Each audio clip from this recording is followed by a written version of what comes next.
प्यारे बच्चों, आपका स्वागत है हमारे चैनल एसजी एजुकेशन जोन में। आज हम देखेंगे क्लास 12 यानी कक्षा 12 के का जो इंग्लिश है, जो 2025 में जिसका एग्ज़ाम होगा, और इसके मोस्ट इम्पॉर्टेंट SATQ यानी MISATQ का मतलब most important short answer type question. देखिए, इसके जो महत्वपूर्ण शॉर्ट आंसर टाइप क्वेश्चन हैं, इसके बारे में आज हम इसमें पढ़ेंगे। यदि ये वीडियो आपको अच्छा लगे तो इस चैनल को सब्सक्राइब करें और अपने दोस्तों से शेयर करना बिल्कुल ना भूलें। मैं यही आपको कहूँगा कि ये प्रश्न जो मैं बता रहा हूँ, प्रश्न उत्तर, ये सभी के सभी प्रश्न आप अभी के अभी यानी जल्द से जल्द तैयार कर लीजिएगा, क्योंकि इसमें हाफ ईयरली में अभी आपको ज़रूर इससे कुछ क्वेश्चन यानी कुछ क्या इन्हीं में से क्वेश्चन आपको मिलेंगे, चाहे वो आपका एनुअल एग्ज़ाम यानी कि जो बोर्ड का एग्ज़ाम होगा उसमें भी आपको इन्हीं में से प्रश्न मिलेंगे। जैसे देखिए, अगर इसमें से मिले और ये क्वेश्चन, ये वीडियो आपको अगर अच्छा लगे तो इसे कमेंट में ज़रूर रिप्लाई कीजिएगा। और इसके बाद जो बचे खुचे जो प्रश्न हैं, शॉर्ट आंसर टाइप क्वेश्चन वगैरह जो भी, वो आपको हम देते रहेंगे, जिससे कि आपके एग्ज़ाम में किसी प्रकार की कोई दिक्कत आपको ना हो। चलिए, ज़्यादा समय बिना बिताए हम चलते हैं अपने पॉइंट पे। यानी देखें कि पहला प्रश्न जो आपका है वो क्या है कि whom did M. Hamel blame for not paying attention to the study of French। यानी जो फ्रेंच भाषा के अध्ययन के प्रति जो नॉट पेइंग अटेंशन यानी कि ध्यान न देने के लिए M. Hamel जो टीचर थे, उन्होंने whom मतलब किसको, ब्लेम मतलब दोष लगाया कि यानी फ्रेंच जो लड़का था, वो फ्रेंच जो था वो फ्रेंच नाम का लड़का, तो वह फ्रेंच भाषा का अध्ययन में बहुत बढ़िया ध्यान नहीं देता था। इसके लिए M. Hamel जो टीचर थे, उन्होंने किसको दोष लगाया कि वह क्यों नहीं ध्यान दे पाता था। तो और नीचे कह रहा है, देखिए, चाहिए प्रश्न पूछे, चाहिए पूछे कि whom did M. Hamel blame यानी M. Hamel ने किसे दोष लगाया for the ignorance in studies यानी कि पढ़ाई लिखाई में ध्यान न देने के लिए, यानी कि इग्नोरेंस यानी नज़रअंदाज करने के लिए दोष किसको लगाया M. Hamel ने, और क्यों लगाया, ये दोनों कारण। तो इसका यदि प्रश्न ये आपका बने तो इसमें मेरे कहने से आप जो है ये आंसर ज़रूर इसमें लिखिएगा। देखिए, इसके बारे में मैं हिंदी में भी आपको बताऊंगा। जो प्रश्न है वो भी आपका हिंदी में जानना जरूरी है, जो आंसर है वो भी हिंदी में जानना जरूरी है। यदि आप हिंदी में जानते रहेंगे कि प्रश्न और ये क्या है, उत्तर क्या है, तो इसको आप ट्रांसलेट करके इंग्लिश में बखूबी आराम से लिख सकते हैं। तो देखिए, M. Hamel ब्लेम्ड यानी M. Hamel ने दोष लगाया। देखिए, जो आपका क्वेश्चन अगर आपका पास्ट में है तो आपका आंसर भी पास्ट में होना चाहिए। तो ये इंट्रोगेटिव है तो इसलिए अफर्मेटिव में चेंज होगा। तो अफर्मेटिव में डिड लगता नहीं है तो वर्ब का सेकेंड फॉर्म हो जाता है। और अगर ये निगेटिव होता तो यहाँ पे डिड नॉट हो जाता और ब्लेम का ब्लेम ही रहता, यानी फर्स्ट फॉर्म ही रहता। तो इस तरीके से अगर आपका क्वेश्चन पास्ट में है तो आंसर भी पास्ट में होना चाहिए, क्वेश्चन प्रेजेंट में है तो आंसर प्रेजेंट में होना चाहिए। ऐसे ही जिस टेंस का आंसर उसी टेंस का आपका क्वेश्चन, उसी टाइप का आपका आंसर होगा। तो अब देखिए, M. Hamel ने दोष लगाया द पेरेंट्स यानी माता पिता को। किसके माता पिता को? फ्रेंच के माता पिता को। और फॉर नॉट पेइंग अटेंशन, न ध्यान देने के लिए, टू द स्टडी यानी कि वह ध्यान नहीं देता था, इसलिए किसको दोष लगाया? उन्होंने M. Hamel टीचर ने उसके माता पिता को दोष लगाया। और to the study of French यानी फ्रेंच भाषा के अध्ययन में ध्यान न देने के लिए उन्होंने उसके फ्रेंच के माता पिता को दोष लगाया। बिकॉज क्योंकि दे वांटेड, क्योंकि उसके जो माता पिता थे वे चाहते थे हिम मतलब उसे यानी फ्रेंच को कि टू वर्क, वह काम करे, और टू अर्न सम मनी और कुछ पैसा कमाए। इंस्टीड ऑफ फोकसिंग, किसके बजाय? इंस्टीड ऑफ मतलब बजाय, किसके बजाय? फोकसिंग मतलब ध्यान देने के बजाय, ऑन एजुकेशन यानी पढ़ाई लिखाई पर ध्यान देने के बजाय, बल्कि वो क्या करे? पैसा कमाए और काम करे और पैसा कमाए, ये चाहते थे उसके माता पिता। इसलिए M. Hamel ने उसके माता पिता को दोष लगाया कि यह फ्रेंच भाषा को अच्छे से ध्यान नहीं पढ़ पाया। अब देखिए, आगे ये है कि आगे की, और आल्सो ब्लेम्ड, उन्होंने यह भी दोष लगाया हिमसेल्फ यानी अपने आप को, आल्सो मीन्स भी, और उन्होंने अपने आप को भी हेल्प यानी दोष लगाया। बिकॉज क्योंकि he made the boy work in his garden, क्योंकि वह उस लड़के से अपने बगीचे में काम करवाते थे। और which made him miss his lesson, और जिससे उसका लेसन जो था और जो यह काम करने के कारण जो था उसका जो लेसन था, जो भी लेसन थे फ्रेंच भाषा के, वो मिस मतलब छूट जाते थे। और वेनिवर, और जब भी ही विश्ड, वह चाहते थे, टू गो मतलब जाना, फॉर फिशिंग मतलब मछली पकड़ने के लिए, जो जब जाना चाहते थे, जब भी जाना चाहते थे, तो ही गेव हिम हॉलीडे, यानी वह उसे छुट्टी दे देते थे कि चलो तुम्हारी छुट्टी है और तुम मेरे साथ चलो। तो इसलिए वह क्लास में रेगुलर रह नहीं पाता था, तो फ्रेंच भाषा को कैसे सीखेगा, यही कारण उसका था। उन्होंने यानी दोनों को दोष लगाया, अपने आप को भी दोष लगाया और उसके माता पिता को भी दोष लगाया। अब देखिए दूसरा जो प्रश्न है महत्वपूर्ण में से, वो आपका है कि वाट, देखिए दोनों प्रश्न में से जो भी प्रश्न पूछे, मैं प्रश्न का अर्थ बता दिया हूँ, दोनों का मतलब एक ही है। यहाँ पे भी मैं बता दूं कि what did M Hamel say about the French language. M Hamel जो टीचर थे, उन्होंने फ्रेंच भाषा के बारे में क्या से मतलब कहा। और या तो ये पूछे या तो पूछे कि what did M Hamel say about the language and its importance. M Hamel ने लैंग्वेज यानी भाषा के बारे में, यानी किस भाषा के बारे में, फ्रेंच भाषा के बारे में क्या कहा, और इट्स इम्पोर्टेंस और इसके महत्व के बारे में क्या कहा या क्या बताया। तो देखिए एम हेमेल जो थे वह सेड अबाउट मतलब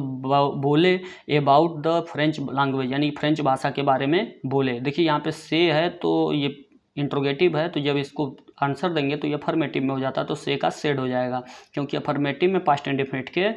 सेकेंड फॉर्म लगता है, हेल्पिंग वर्ब नहीं लगता है। तो इस तरीके से एम हेमेल सेड, यानी एम हेमेल ने कहा अबाउट द फ्रेंच लैंग्वेज, यानी फ्रेंच भाषा के बारे में उन्होंने कहा दैट कि it was the most beautiful language, कि यह सबसे अधिक सुंदर, यानी सबसे सुंदर लैंग्वेज मतलब भाषा है, और द क्लियरेस्ट और सबसे स्पष्ट भाषा है, and the most logical language और बहुत ही तर्कपूर्ण भाषा है इन द वर्ल्ड मतलब दुनिया की। और का उन्होंने यह भी कहा, यह भी बताया कि ही आज उन्होंने कहा देम मतलब उन्हें, टू गॉड मतलब यानी कि उन बच्चों को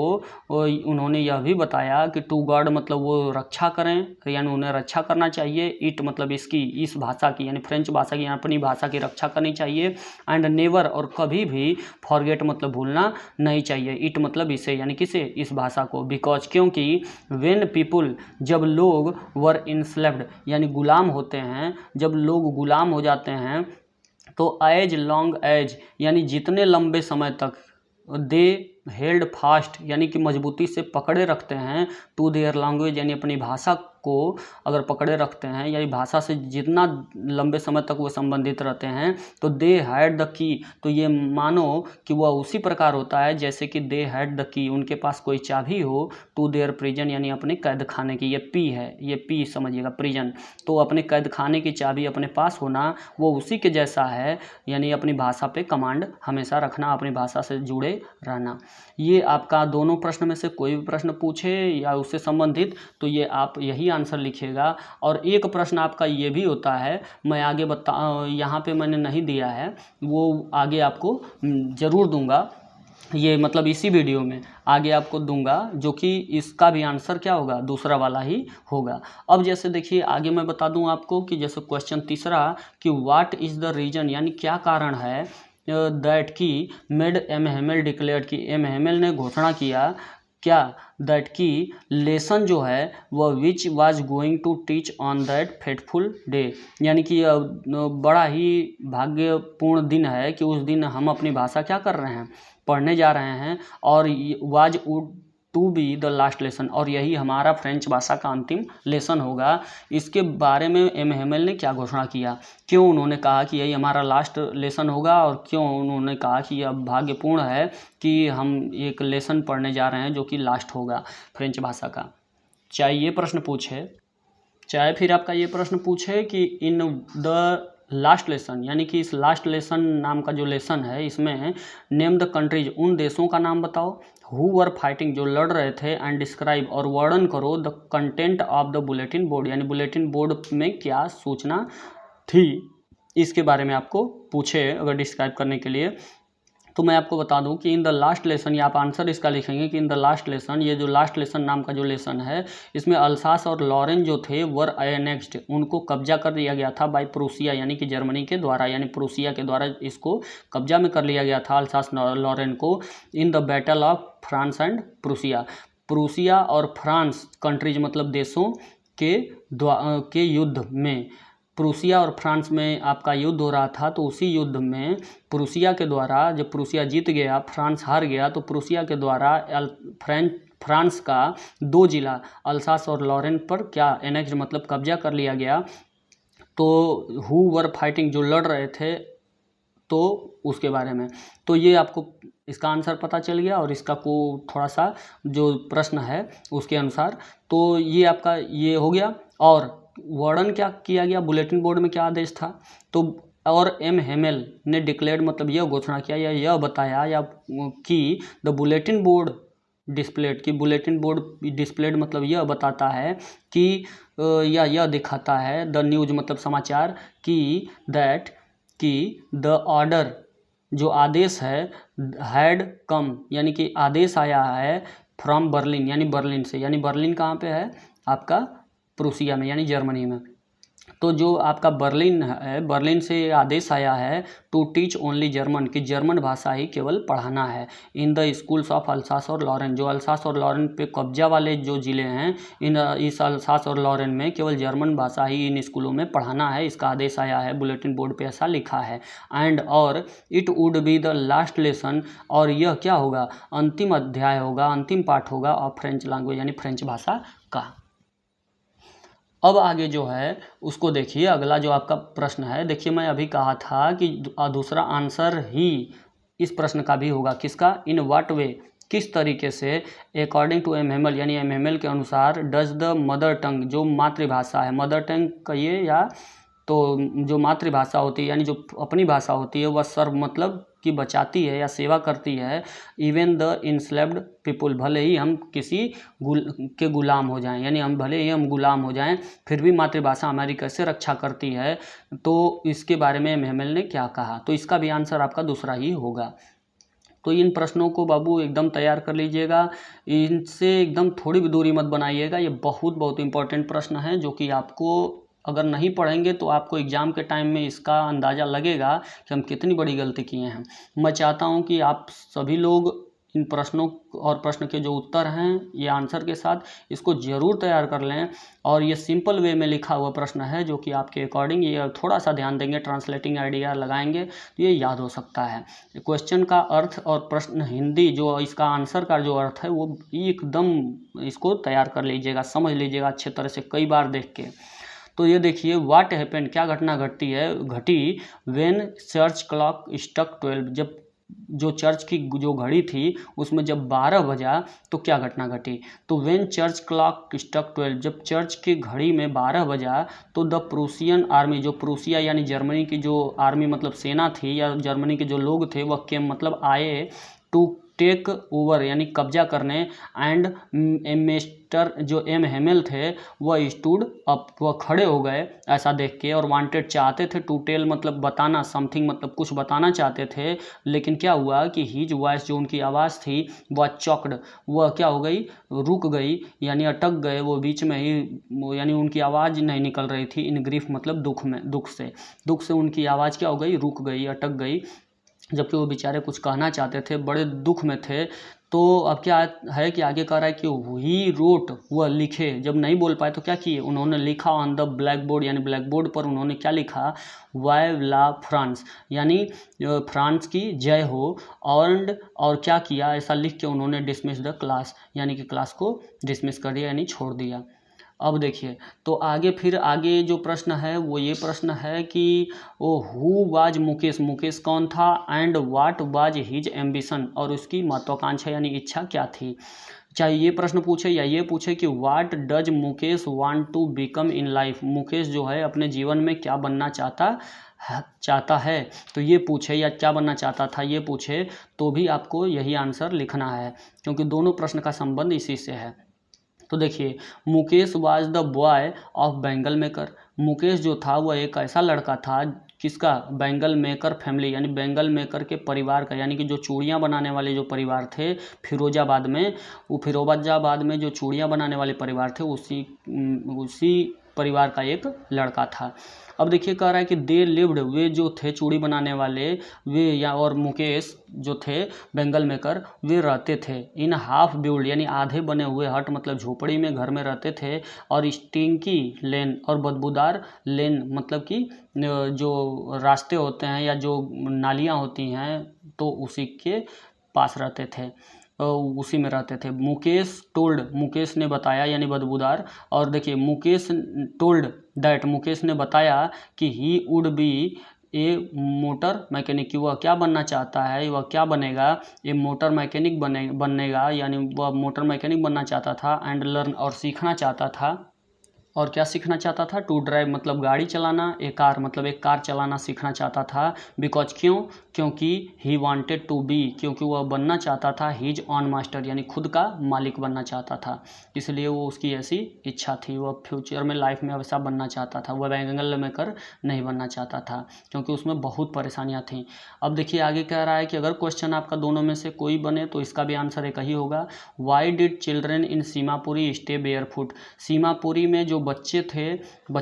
थे वो स्टे मतलब रहते थे, बेयरफुट मतलब नंगे पांव क्यों रहते थे। चाहे आपका ये बने कि व्हाट एक्सप्लेनेशन, क्या वर्णन करोगे, does the author offers for the children, जो लेखक है लेखिका है वह बच्चों के जो बारे में नॉट वियरिंग फुटवियर यानी कि वो पैर में नहीं पहनते थे, यानी कि फुटवियर यानी कोई पहनने पैर में पहनने वाला चीज़ नहीं पहनते थे, यानी चप्पल हो या जूता हो, फुटवियर नहीं पहनते थे। तो इसका ऑथर ने क्या एक्सप्लेनेशन यानी वर्णन किया है, तो उसका उसे देख के, तो इसमें देखिए आगे है कि चिल्ड्रेन, इसका जो आंसर होगा ये होगा कि चिल्ड्रेन इन सीमापुरी, सीमापुरी में जो बच्चे थे वह स्टेड मतलब रहते थे, बेयरफुट मतलब नंगे पाँव क्यों रहते थे, बिकॉज ऑफ मतलब के कारण, किसके कारण, द लैक ऑफ मनी यानी पैसे की कमी के कारण वे नंगे पाँव रहते थे। चिल्ड्रेन लाइक साहेब, साहेब जैसे जो बच्चे होते हैं वह कुड नॉट अफोर्ड, वो कभी सहन नहीं कर सकते, शूज मतलब यानी कि शूज यानी जूते की जो महंगाई है यानी जूतों को पहनना यानी जूते खरीदने को वो कभी अफोर्ड नहीं कर सकते, नहीं सह सकते, यानी वे कभी जूते खरीद नहीं सकते। एंड और व्हेन साहेब, जब साहेब गॉट शूज, जब साहेब जूता पाया तो ही वोर, वो यानी वह जूता पहन लिया, यानी इसका यह मतलब हुआ कि जूते जब उसे नहीं मिल रहे थे तो वो कहाँ से पहनेगा, क्योंकि उसके पास पैसे की कमी थी। तो लेखक ने पहले ये बात बताया है कि साहेब ने जूते पहन लिए जब उसे मिला, तो एक एक्सप्लेनेशन उन्होंने ये किया है कि जब उसे जूते मिले तो उसने पहन लिया क्योंकि उसके पास पैसे की कमी थी, वो जूते नहीं खरीद पा रहा था। लेकिन एक बार उन्होंने एक जगह और वर्णन किया है कि वन एक्सप्लेनेशन, एक वर्णन उन्होंने यह भी किया है इज दैट कि it had become a tradition, की एक परंपरा भी होती है, फॉर देम मतलब किसी के लिए, टू स्टे बेयरफुट यानी नंगे पाँव रहने की एक परंपरा भी कहीं होती है। बट लेकिन द राइटर डाउटेड इट, इसलिए जो लेखिका थी उसे संदेह हो गया था कि आखिर ये पैसे की कमी है या कोई परंपरा हो सकती है। तो जब उसने साहब ने जूते पहन लिए तो इसके कारण उसे समझ में आ गया कि यह परंपरा नहीं है, पैसे की कमी है यानी गरीबी है। अब आगे देखिए अगला जो प्रश्न है, इसमें 3 प्रश्न आपको दिखाई दे रहे हैं, या करके इनमें से कोई भी प्रश्न बने तो इसका आंसर एक ही होगा। जैसे देखिए कि what was the importance of garbage, यानी कि कूड़े का क्या महत्व होता है, और फॉर चिल्ड्रन यानी बच्चों के लिए क्या महत्व था इन सीमापुरी, सीमापुरी में रहने वाले जो कूड़ा बीनने वाले रैग पिकर थे उनके लिए कूड़े का क्या महत्व था। और आगे पूछ रहा है कि what was the meaning of garbage, यानी गार्बेज का क्या अर्थ था फॉर चिल्ड्रन यानी बच्चों के लिए, और what did they find in it, और वो इसमें पाते क्या थे। आगे प्रश्न पूछ रहा है कि what do the inhabitant of Seemapuri do for their survival, यानी सीमापुरी में जो रहने वाले लोग थे वो अपने सर्वाइवल मतलब जीने के लिए क्या करते थे, क्या करते हैं जो सीमापुरी में रहने वाले लोग हैं। तो ये प्रश्न पूछ रहा है, तो इस तरीके से सीधा सीधा उत्तर इसका यही होगा कि जैसे देखिए Seemapuri is a slum area, यह एक झोपड़पट्टी वाला एरिया मतलब क्षेत्र है, इन दिल्ली मतलब दिल्ली का, दिल्ली में यह सीमापुरी जो है वो स्लम एरिया है। और चिल्ड्रेन ऑफ सीमापुरी, सीमापुरी के जो बच्चे हैं और देयर पेरेंट्स और उनके जो माता पिता हैं आर रैग पिकर, वे कूड़ा बीनने वाले हैं। और दे का मतलब किसको इंडिकेट कर रहा है, जो चिल्ड्रेन है, चिल्ड्रेन जो थे वो एक्सपेक्टेड मतलब वे चाहते थे, टू गेट मतलब पाना, सम कॉइन मतलब कुछ सिक्के पाना चाहते थे, और या नोट पाना चाहते थे, या ए वैल्यूएबल थिंग या कोई मूल्यवान चीज़ इन इट मतलब उस कूड़े में से वो कुछ या तो सिक्के पाना चाहते थे या नोट पाना चाहते थे या तो फिर कोई महंगी चीज़ यानी मूल्यवान चीज़ पाना चाहते थे, इसलिए वो कूड़ा बीनते थे। कौन? छोटे बच्चे। तो देखिए आगे है कि समटाइम्स कभी कभी दे फाउंड 1 रुपीज़, कभी कभी वे 1 रुपया पा जाते थे, या एट टाइम्स और कभी कभी इवन एट 10 रुपीज़, कभी कभी 10 रुपये का नोट पा जाते थे। बाई विच, जिससे गार्बेज जो था यानी कूड़ा जो था वह कूड़ा उनके लिए नहीं था, is a source of wonder, वह आश्चर्य का एक स्रोत था फॉर चिल्ड्रन यानी बच्चों के लिए आश्चर्य का स्रोत था। लेकिन फॉर एडल्ट यानी बड़ों के लिए जो था रैग पीकर जो थे, बड़े जो रैग पीकर थे वे मिंट ऑफ सर्वाइवल, उनके लिए क्या था? एक सर्वाइवल मतलब एक जीविका का एक साधन था। अब आगे जो प्रश्न है वो ये है कि वाई डिड साहेब जो था वह क्यों ज्वाइन मतलब कि शामिल हो गया, द जॉब मतलब कि नौकरी करने में, एट द मिल्क बूथ यानी मिल्क की एक दुकान, दूध की एक दुकान पे क्यों नौकरी करने के लिए वह नौकरी में क्यों शामिल हो गया, क्यों नौकरी करने लगा साहेब कूड़ा बीनना छोड़ के। साहेब जो देखिए साहेब को पैसे की कमी रहती थी और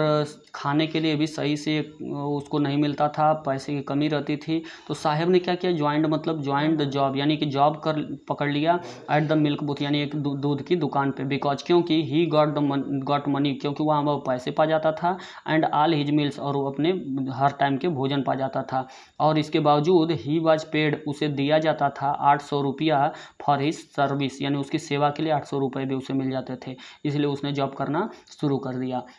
आगे जो प्रश्न है इसमें 2 प्रश्न है, दोनों में से कोई भी प्रश्न आपको पूछे दोनों प्रश्न के उत्तर एकदम सेम एक ही होंगे। और जैसे ये प्रश्न पूछ रहा है आपका कि mention the hazard of working in the glass bangle industry, जो चूड़ी बनाने वाले जो कारखाना है उसमें काम करने पर क्या हजार्ड मतलब खतरे होते हैं उसके बारे में बताइए, या व्हाट आर द हजार्ड यानी क्या समस्या होती है, क्या खतरा होता है ऑफ वर्किंग मतलब काम करके इन ग्लास बैंगल इंडस्ट्री यानी चूड़ी बनाने वाले कारखाने में काम करके क्या खतरा होता है। तो देखिए वर्कर्स वर्क जो काम करने वाले होते हैं, श्रमिक होते हैं, वो काम तो करते हैं इन डिंगी सेल यानी एक बदबूदार और बंद पूरे अंधेरे कोठरी में काम करते हैं, विदाउट एयर बिना किसी हवा के, एंड लाइट बिना किसी प्रकाश के। अब देखिए दे लूज और इस तरीके से वे खो देते हैं दे द ब्राइटनेस यानी कि जो चमक होती है ऑफ देयर आई यानी अपनी आंखों की चमक खो देते हैं, और the powder from the polishing और ऑफ बैंगल चूड़ी पर पॉलिश करने से जो पाउडर निकलता है वह आल्सो ब्लाइंड वह अंधा भी कर देता है देम मतलब उन्हें, यही खतरे होते हैं। समझ गए ना? तो इस तरीके से आप इन प्रश्नों को जरूर तैयार कीजिएगा बच्चों। अगर ये वीडियो आपको अच्छा लगा हो तो इस चैनल को जरूर सब्सक्राइब कीजिएगा।